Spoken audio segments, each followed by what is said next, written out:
Okay, good morning, good afternoon, good evening, and welcome to today's class. I'm going to simply talk about the binomial expansion today, and I'm sure a number of us are able to relate to what binomial expansion is. So basically, kickstarting it without wasting any of your time, what is binomial expansion? I'm sure by now we don't have any time by understanding expansions because basically with previous classes way from primary we've been talking about expanding various expressions where questions would come to say expand. For example, I can simply give an illustration whereby some of the questions we'll be dealing with where we've been taught to say expand. There are some those questions where we've been taught to expand. Let's say a plus b multiplied by a minus b. In those cases, I'm sure you can relate how to expand such an expression. So how do you expand this? This a multiplied by everything means that it will become a squared. That times that negative ab. That times that. What am I going to have? Positive. Huh? Am I correct? This times that negative ab. This times that positive ab. And this times that negative b squared, implying that this is a 0. When this is expanded, you have something like a squared minus b squared, something like that. The same is happening maybe if you had a plus b multiplied by a plus b. When this is expanded, what is going to happen? We'll have something like a squared plus 2ab plus b squared, something like that. So what does it mean to expand? This is a factorized version and this is an expanded version. So maybe somebody can bring this concept to say factorize to become that, or brought this concept and told you to say expand to that form. So we have to understand the concept of binomial expansion today. We know to say it's a concept which deals with expansions, but we have to understand what kind of expansion really does binomial talk about. Yeah. So now let's break it down. When you look at the word binomial, what does binomial mean? So when you look at the term binomial, binomial is made up of two things. There's the guy called bi. Bi means basically, this is a term which means two.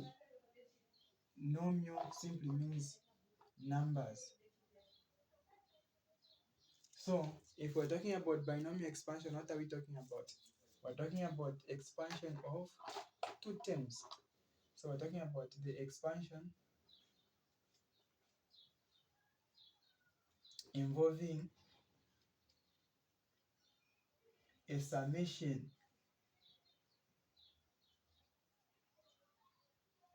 or a difference of two numbers.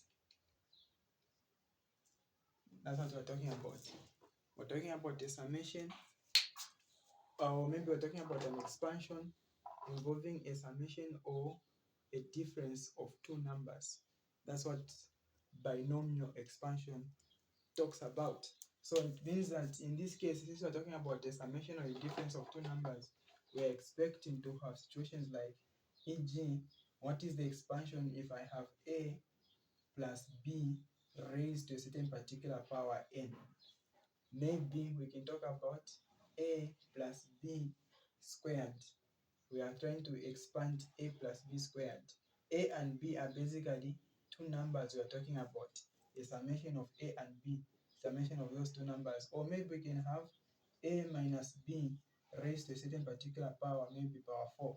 We'll be expanding this. These are the two terms we're talking about. So expanding an expansion which involves two terms raised to a certain particular power, because when this is expanded, we have to make sure we break it down, we expand. If it is a minus b power 4, we know that this one somehow it is talking about a minus b multiplied by a minus b multiplied by a minus b multiplied by a minus b, something like that. And then we'll be able to break it down to later on to see how many terms we are going to have if this is expanded. So that's what binomial theorem or the binomial expansion simply talk about. So the expansion of involving two numbers, a summation or an addition, and a summation or a difference of two numbers, which will later on be expanded. This is what binomial expansion talks about. Yeah. So, after knowing number what binomial expansion talks about, we are saying an expansion which involves two terms, a summation or a difference of two terms. So we are simply saying that this binomial expansion, for us to expand these two terms, which is a summation or a difference, we can be able to use two approaches. So binomial expansion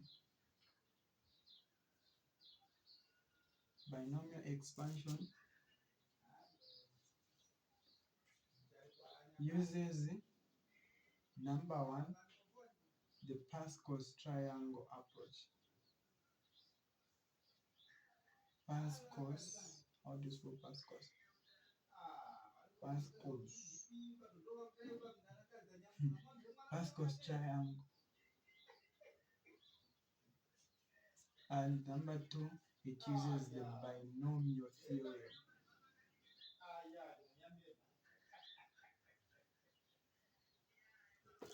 So we'll be talking about the use of the Pascal's triangle and the use of the binomial theorem. This is A. Yeah. Pascal's triangle and the use of the binomial theorem. Remember, the idea in this lesson is just basically us expanding a summation or a difference of two terms. We can use the Pascal's triangle or we can use the binomial theorem. So how does the Pascal's triangle work out? So when you bring in the concept of the Pascal's triangle,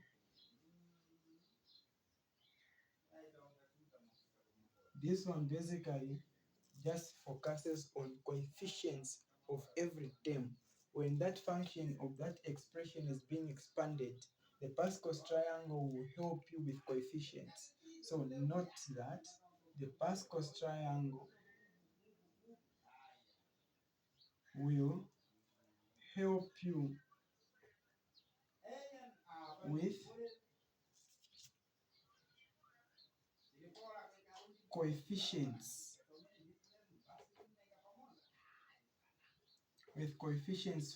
for each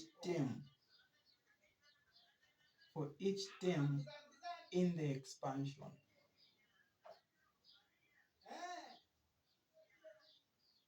Each expansion, when you expand that by binomial expression, the Pascal's triangle, basically, if you're using the Pascal's triangle approach, this Pascal's triangle basically help with coefficients for each and every term in that expansion. And then we have to understand that this Pascal's triangle method is fastest, is the fastest when the power is from 0 to somewhere 6 or 5. So if we are talking about counting values of the power, remember a binomial expansion, a binomial theorem, we're talking about A plus B raised to a particular n, and you'll be taught to expand this expression. So in the expansion, we have the first term, second term are raised to a certain power. So it's either A plus B power n or n minus B power n. But as usual, this is a general format. As long as you're able to tell yourself, okay, my A is positive A and my B is positive B. Anything quite all right, we have to understand that sometimes there can be even a difference of those two terms. So by the use of the Pascal's triangle and having the idea that say we are trying to expand this binomial term according to various terms which it might have. So the Pascal's triangle is the fastest when this power n here is running from 0 to way up to 6. But when it comes to maybe n having maybe 7, 8, 9, 10, it becomes very much stressful. Look at this. How does this work out? Remember, the Pascal's triangle only give you what? Coefficients. So how does a Pascal's triangle look like? A Pascal's triangle always start from the tip, starting with my 1 there, and then it continue to make a base. So it will come as more like making a base. So it means that from 1, we'll have another 1, 1 in the sides. Summation of 1 plus 1, this is a 2 in between, 1, 1 in the sides. 1 plus 1 is a 3. 1 plus this 1 is a 3. We have 1, 1 in the sides. 1 plus this 3, we have a 4. 1 plus this 3 plus this 3, we have a 6. 3 plus 1, we have a 4. We still have 1, 1 in the sides. So what is happening here? The more I'm coming down, the greater the base I have. That is why we are simply calling this to be forming something more like a what? A pyramid or a triangle. So at the tip here, this one here is basically a coefficient of the expansion what? A plus B raised to the power 0. If I have on the second row there, these two coefficients, 1 and 1, are basically coefficients when you expand A plus B raised to the power 1. And I'm sure A plus B raised to the power 1, anything power 1, it will still be A plus B. So it means 1 is the coefficient of A, 1 is the coefficient of B. Because we have two terms, it means I have two terms when this is expanded. The third row here, it means that I have A plus B raised to power 2, implying that when A plus B squared is expanded, we'll have how many terms? 3 terms. The first term will have a coefficient of 1, the second term will have a coefficient of 2, and the third term will have a coefficient of 1. The 1, 2, 3, fourth row, this is the A plus B raised to a power 3, implying that A plus B power 3, we are going to have how many terms being formed? 4 terms. And this one, we are simply having what? We are having A plus B raised to a power 4. So if you have a power 4, if n is equals to 4, how many terms am I going to have? I'll have 1, 2, 3, 4, 5 terms. So basically what is happening here is that if a binomial expansion A plus B raised to a particular n power, when this is expanded, the number of terms you are going to have will be n plus 1. If I have power 0, how many terms am I going to have? It's 1. Automatically anything power 0 so is 1. If I have a power 1, how many terms am I going to have? I'm going to have 2 terms there. So I'm simply saying that if A plus B power n is expanded, we have n plus 1 terms. So now, since this Pascal's triangle only deals with coefficients, so these are basically coefficients of each and every term. So every time when you're expanding this A plus B power 4, on each particular term, I'll be able to include both terms AB, AB, AB, AB, AB. But keep in mind, on each particular term, we have to understand that on each term,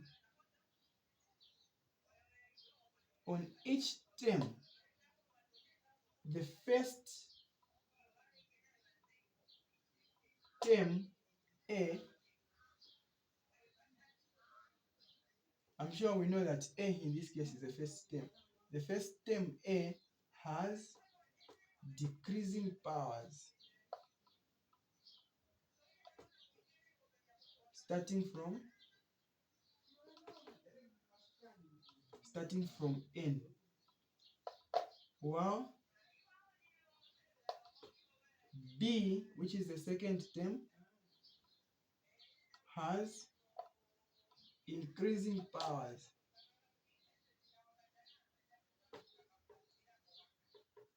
starting from 0. So now let's look at how to expand the same using the Pascal's triangle before we come to the binomial theorem. So let me just do this part.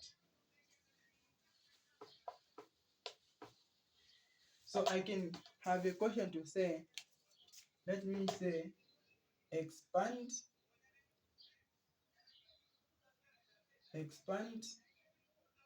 let's say 2x plus y raised to a power 3. We're being taught to expand that. So if you relate this to a binomial term, what is my first term in this case? So we have a, which is the first term. The first term is equals to 2x. We have b, which is the second term. The second term is equals to y. And we have n, which is the power. The power is equals to what? 3.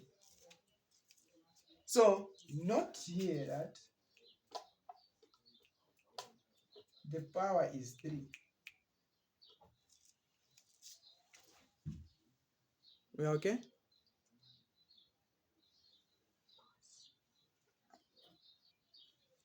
So note if the power here is 3. So if we use the Pascal's triangle, where am I having a power of 3? This is power 0 in the first row.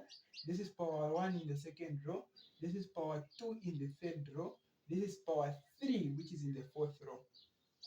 So the coefficients are, so for the power of 3, using Pascal's triangle, what is happening? The Pascal's triangle only gives the coefficients values. So using the Pascal's triangle,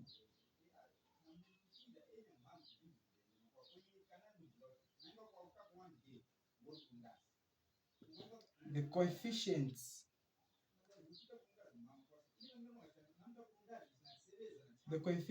are, so with the power of 3, I'm going to have the coefficient of the first term to be 1, the second term to be a 3, the third term to be a 3, and the last term to be a 1. So these are the 4 coefficients. We need an expansionary term having a power of 3 is being expanded. It will have 4 terms, and the 4 terms will be the coefficients of the first term will be 1, the coefficient of the second term will be 3, the coefficient of the third term will be 3, and the last coefficient will be 1, formed from your Pascal's triangle. So on each and every term, we have to replace in the first term A and the second term B on all the positions. So it means that at the first position here, I'll put in 2x and I'll put in a y, plus at the second position we find a 3, I put in 2x there and I put in a y, plus at the same third position where there is a 3 here, I'll put in 2x and a y, plus 1 multiplied by 2x multiplied by y. So this is what we have. So now, every position we put in both the first and the second term on each and every position. So what do we have next? So we're simply saying that according to the binomial concept of Pascal's triangle, what are we simply saying? The first term A has decreasing power starting from n. So in this case, our first term A is 2x. That's our first term. So this one will have decreasing power starting from n, and n here is 3. So it means that the first term here to have power 3, the 2x in the second term will be power 2, the 2x in the third term will be power 1, and the 2x in the last term will be power 0. The same is happening with y. Y being the second term, it will have what? Increasing power starting from 0. It means that here to be power 0, here to be power 1, here to be power 2, and there to be power what? 3. The rest is just up to you now to clean it up. So let's clean everything up. So this is 2x power 3, means that times 1 I'm going to have 8x power 3. Y power 0 is 1. 1 times this will remain with the same guy. Plus, this is 2x squared. So 2 squared, I'll have a 4. 4 times this 3, I'll have a 12x squared, y power 1, it's a y. I go to this guy, 2 power 1, it's 2. 2 times this 3 is 6. So we have 6x y squared plus x power 0 is 1. 1 times this 2 is 2. 2, oh sorry, this is 2x power 1 power 0. So the whole 2x is just power 0. It means 2x power 0 is 1. 1 times y power 3, we'll have y power 3. It means this is our expansion for this particular binomial expression with the use of the Pascal's triangle. With the use of the Pascal's triangle.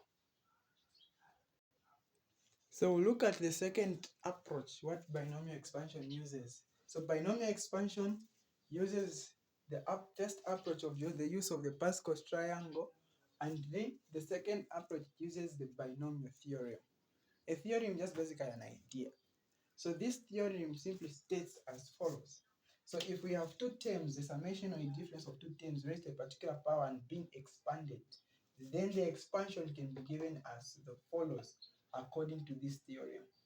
So it means that we have a plus b raised to a particular power n.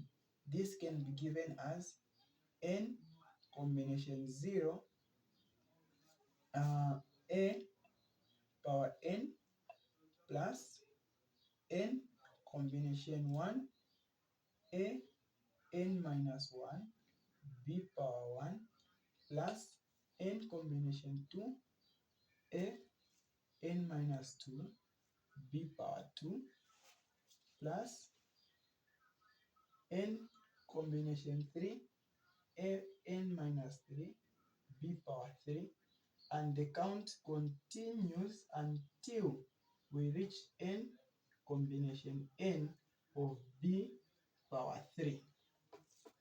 Basically, it's the same concept with the binomial, the Pascal's triangle. So, what are these NC0? N combination 0 is just basically a coefficient of the first term. Here, n combination 1 is a coefficient of the second term. N combination 2 is a coefficient of the third term. Until we reach n combination n, this same power here should be reached.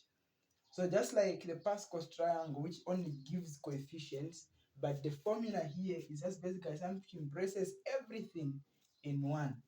A is the first term, B is the second term.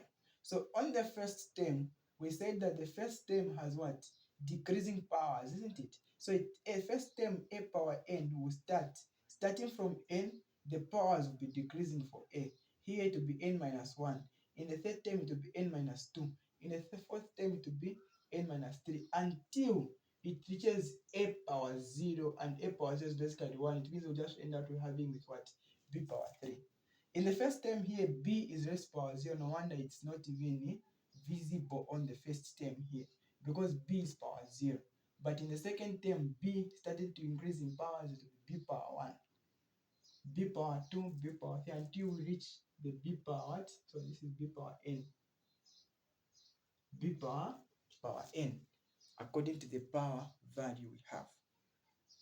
So this is the binomial formula. So now what is this n combination 0? Note that if we have n combination r can be given as n factorial over n minus r factorial multiplied by r factorial. So this is another lesson on its own when it comes to combinations.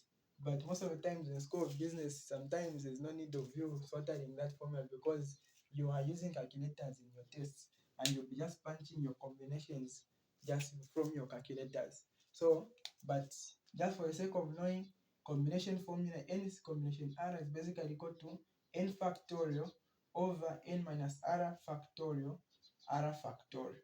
Remember, someone would simply write n combination r is the same as writing it as n r in that form. This are the same thing. So someone write n combination r, or someone write n r as that. Just simple as those simple terms.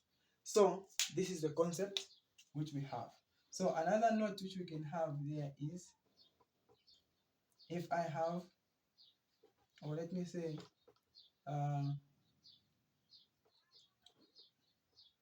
if I have 9 factorial, just to assist the meaning of a factorial. For example, if I have 9 factorial, 9 factorial can basically give us what? Starting from 9, multiplying it in decreasing values. So it means it's 9 multiplied by 8, multiplied by 7, multiplied by 6, multiplied by 5, multiplied by 4, multiplied by 3, multiplied by 2, multiplied by 1. That's the meaning of 9 factorial. So we're just multiplying decreasing values of 9. Starting from 9, we're multiplying it until I reach a what? A 1. That's the meaning of 9 factorial. So it means that if I'm looking at n factorial should be equivalent to what? I start at 9, we multiplied by what? N minus 1, multiplied by what? N minus 2, we multiplied by what? N minus 3, we multiplied by what? N minus 4, until we reach a what? A 1. Where we are going to have, because we will reach something like, so until we reach a 1, because a 1 more like will be our smallest value we can have from n factorial. So the binomial concept, the binomial theorem states that if a plus b are summation of two terms raised to a certain particular power, we are able to have an expansion of this using this theorem or using that formula. And then we have another formula which we can use to say 1 plus x raised to a particular power, n. So now, this formula will only work out if the first term is 1. But if not, the first term is not 1, automatically you're advised to go back to this formula. So this formula works with any first term and any second term and any power which we might have later on. But for this guy, what is happening is we are using a summation of two terms, but where the first term is just basically 1. So if where the first term is just basically 1, what are we going to have? This expansion will just lead us to 1 plus nx plus n minus 1 x squared over 2 factorial plus n minus 1 n minus 2 multiplied by x power 3 over 3 factorial, and the count continues until we don't know. So this is how we can be able to use another expansion. Note that this is applicable when the first term is 1. When the first term is 1. So obviously we are going to have 1 plus nx. Actually, this is, if you look at this is just basically generated from this, but it's just something simplified which you can basically be using if you want to look for an expansion, but the first term is 1. Sometimes they can have an expansion or maybe a binomial term where the first term is not 1. You can make the first term to be 1 and use that simple version of your formula. With this formula here, at least you'll be able to work with such an expansion with any power of n. Even if n was negative, or maybe n was a fraction, or n was any given real number, at least you'll be able to use such a formula. But for this one, somehow, you might be limited if maybe n maybe is a negative. You punching in negatives, C combination, 0 negative, N combination, something will be a little bit a stressful thing. But for this one, it's a direct straightforward, which was already derived for you from the main formula. So So basically, this is our binomial theorem, which we have there. So we can be able to expand terms using the Pascal's triangle, and we can also be able to expand terms using the binomial theorem. Okay, so let's look at the one of the examples there. Expand using the binomial theorem. 1 plus 2x raised to a power 5. How do I expand this using the binomial theorem? How do I expand this using the binomial theorem? 1 plus 2x raised to a power 5. So what am I going to have? The binomial theorem states that a plus b raised to power n should be equals to n combination 0 a power n plus n combination 1 a n minus 1 b power 1 plus n combination 2 a n minus 2 b squared plus the count continues until I reach n combination n b power n. So if that is my binomial theorem formula, what do I do? Grab this. It means that a is equal to 1 here. Our first term is 1. B is equal to 2x. Our second term is 2x. And n should be equals to 5. That's our power. Replacing there, it means we're going to have something like 1 plus 2x raised to a power 5. This will be equals to n is 5. Meaning that I'm going to have n 5 combination 0. A is 1. 1 power 5 plus 5 combination 1. A is 1. That's 1 power zenga 5 minus 1. B is 2x plus n, which is 5. 5 combination 2.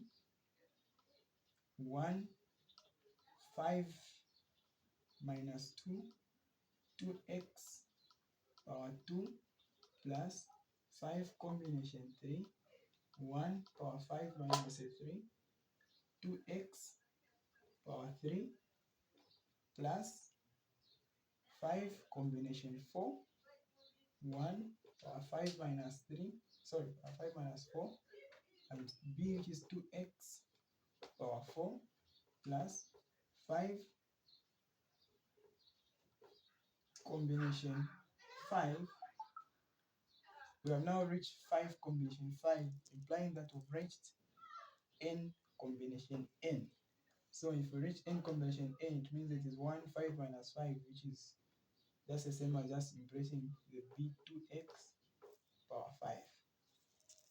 The next thing remaining, it is just basically you cleaning it up. Cleaning it up by finding the combinations and by finding the the powers and everything. So if we clean it up, what am I going to have? 5 combination 0 by default, that's 1. 1 times 1 is a 1. So it means that I'm going to have 1 plus 2x power 5 will now be equals to 1 plus 5 combination 1. That's 5. And then, so 5 combination 1 is a 5 times this 1, it should be a 5. 5 times this 10, times this 2, we're going to have a 10 multiplied by this x. It means that we'll have 10x plus 5 combination 2. 5 combination 2, what are we going to have there? We'll have, I think that's still a 10. Am I correct? Yeah. So that's a 10. So we have 5 combination 2 is 10. 10 by this 4. So we have 10. 2 squared is a 4. 10 by 4, that's a 40. So we have 40. This is x squared. I go to this guy, 5 combination 3. 5 combination 3. is a 10 by 2 power 3, that's 8. That's 80 plus 5 combination 4.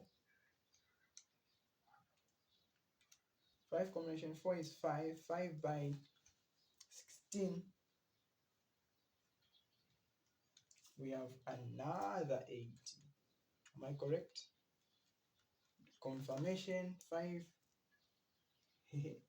5 by 16 is 80. So we have 80 x power 4. Here it is 80 x power 3. And then the last one we have 2 power 5. It is 32. So we have 32 x power 5. Am I correct? Yes. So we have 1 plus 10x plus 40x squared plus 80x power 4 plus 32x power 5. This is the expansion. This is the expansion using the binomial theorem for that particular expression. Now, if you look at what has just happened here, that is why you'll find sometimes a question can come to say, find the third term in the expansion for this. So I can even change it to say, can you find the third term in this expansion? What do I mean by third term?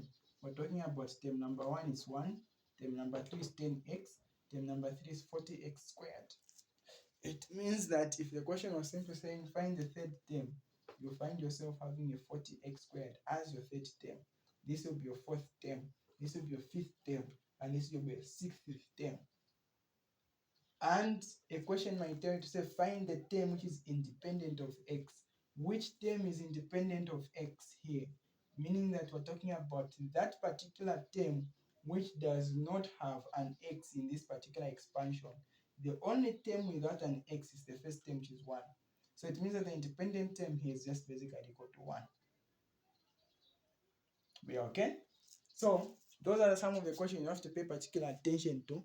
In case the question says find the independent term, you are at liberty to expand and be able to locate which one is your independent term. If the question says find a particular term, the second, third, fourth, fifth term, or sixth term, you're still at liberty to expand and be able to count which term are you looking for. But sometimes it is just basically you using some basic formulas which you can be able to use to find a particular term or to find any independent term. So these are the formula which we are going to use now. So we are looking at finding a particular term in an expansion. Finding a particular, or we can simply call this particular term to be R. Finding the rth term in an expansion.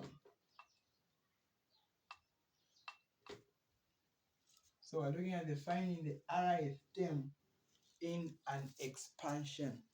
So the rth term, we can use the formula TR, meaning that the rth term will be equals to n combination r minus 1. So if I'm looking for the rth term, it means when it enters in there, it becomes r minus 1 in the combination. Remember, this can be written as, the combination can be written in this form, or you can write it as n combination r minus 1. It's the same thing, huh? Or you can use those in brackets. So we're talking about n combination r minus 1 multiplied by, you grab your first term a, raise it to n, subtract r minus 1, you get your b, raise it to the power r minus 1. So this is the formula we shall be using in finding a particular term. finding the rth term in the expansion. In the expansion, let me say a plus b power n. Finding the rth term in the expansion a plus b power n. And then we can also take it up to say finding the middle term. Finding the middle term in the expansion of a plus b power n. So when this is expanded, the equation can ask you, say, what is the middle term? How do you find the middle term in that expansion? So what do? You have to understand that the middle term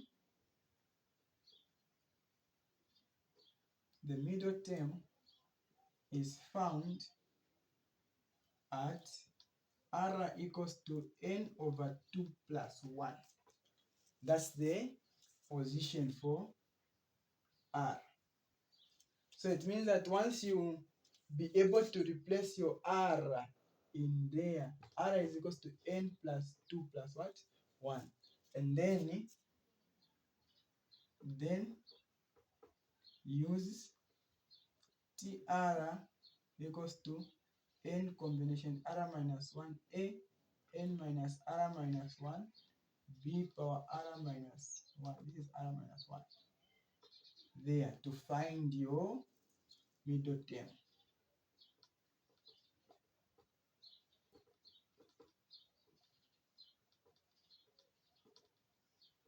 To find the middle term.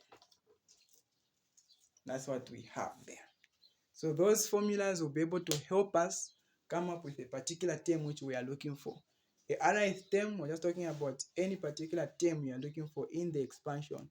The middle term, we're talking about the number in between. Obviously, when that is expanded, obviously we'll have a number which is in between the expansion.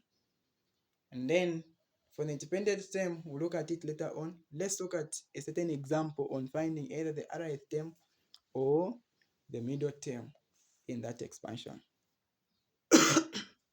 So let's continue with that example given to us there.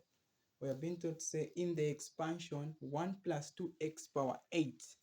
Can you find the sixth term, find the middle term, and find the independent term of x? So how do we find all these three values?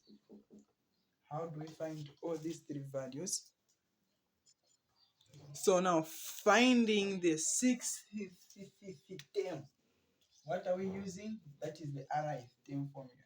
So tr is equals to n r minus 1, a n minus r minus 1, b power r minus 1.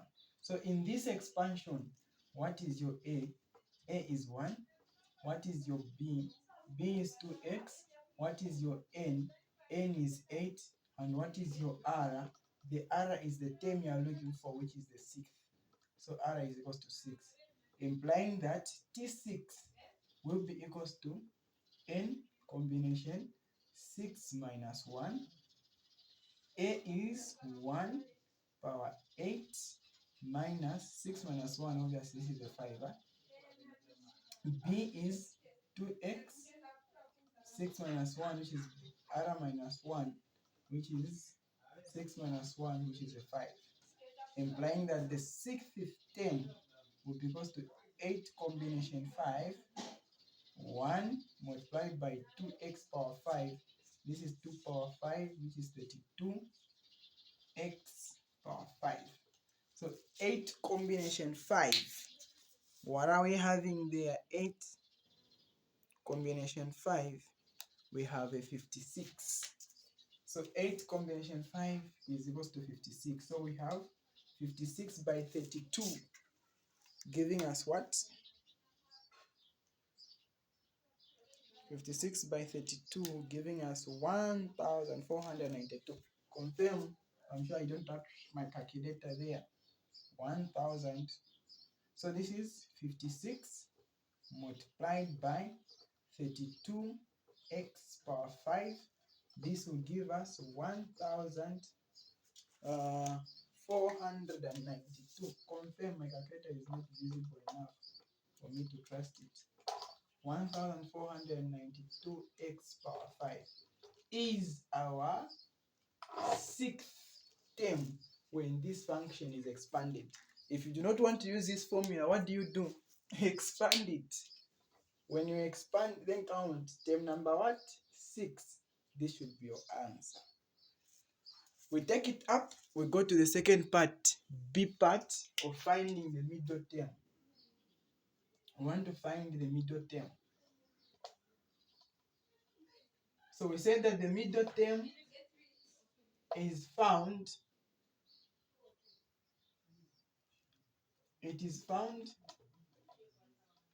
when R is equals to n over 2 plus 1.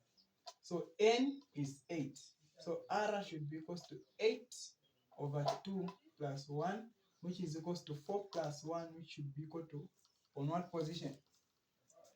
On the 5th position.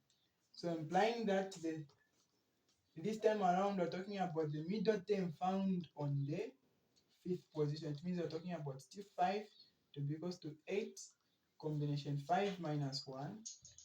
A is 1 power 8 minus 4. B is 2x power 4. Implying that the 5th term is 8 combination 4 multiplied by 2 power 4 is 16 multiplied by x power 4. And 8 combination 4 will be equals to 8 combination 4 will be 70. 70 by 16, we have 1,120, implying that the middle term will be 1,120x power 4. This is your middle term which you are going to have. As simple as that. Next, now we are looking at the last question, Roman numeral 3, which is saying find the independent term of x. Find the independent term of x in that expansion. So let me delete this part.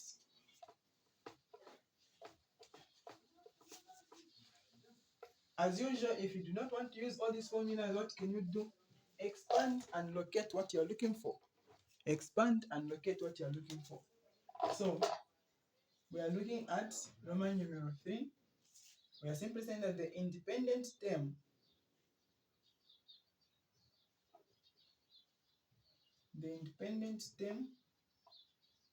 is found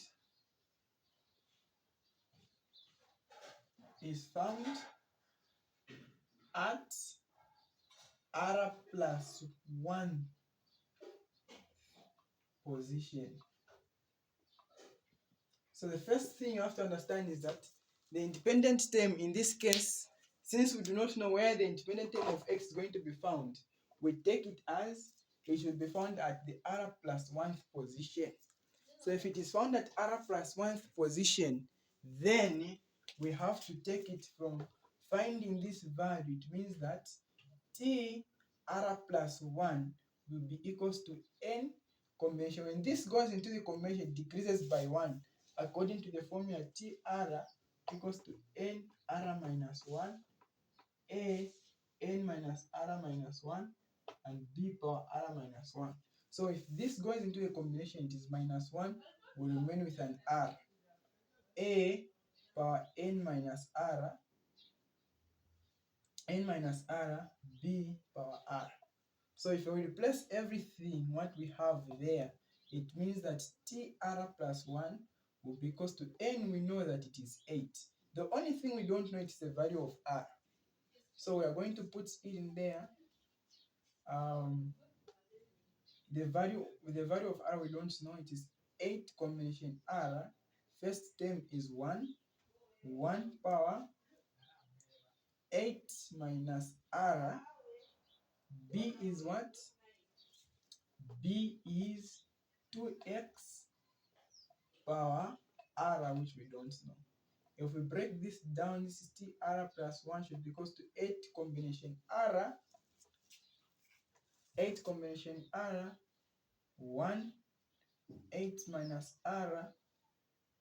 This r is for both 2 and x, implying that we're going to have 2 power r and x power r. So this is the term we are looking for. But for it, we have to note that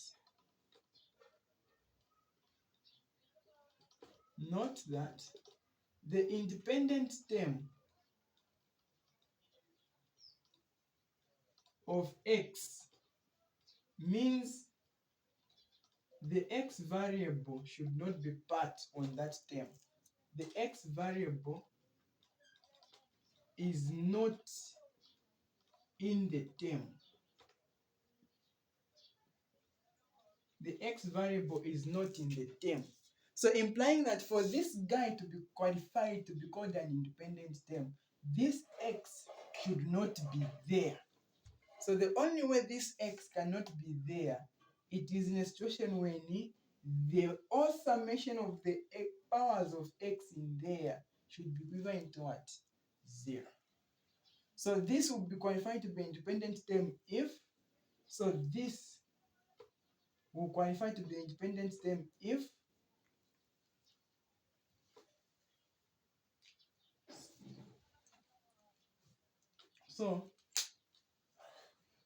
if x power r, or maybe let's say if r is equals to what? Is equal to a 0. Because we are simply saying the power of x, the summation of the power of x should be equal to 0. So the independent term, it means in actual sense, we can just simply say that the powers of x in the independent term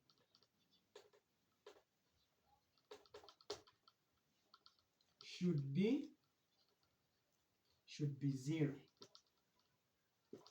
So here, where is x? X here is power r. So if it is x is power r, it implies that r should be equal to 0. So this is the first stage which we are going to have. So if r is equal to 0, let's put back our r there, implying that where is my independent term going to be? The independent term is going to be equal to t. Upon r, will put a 0, 0 plus 1. It means that our independent term is going to be found at t1th position. So if it is t1th position, this will be equal to, what? 8 combination what? 0 multiplied by 1 power that, which is 1 power 8, multiplied by 2 power r, which is power 0, multiplied by x power 0, because r is 0.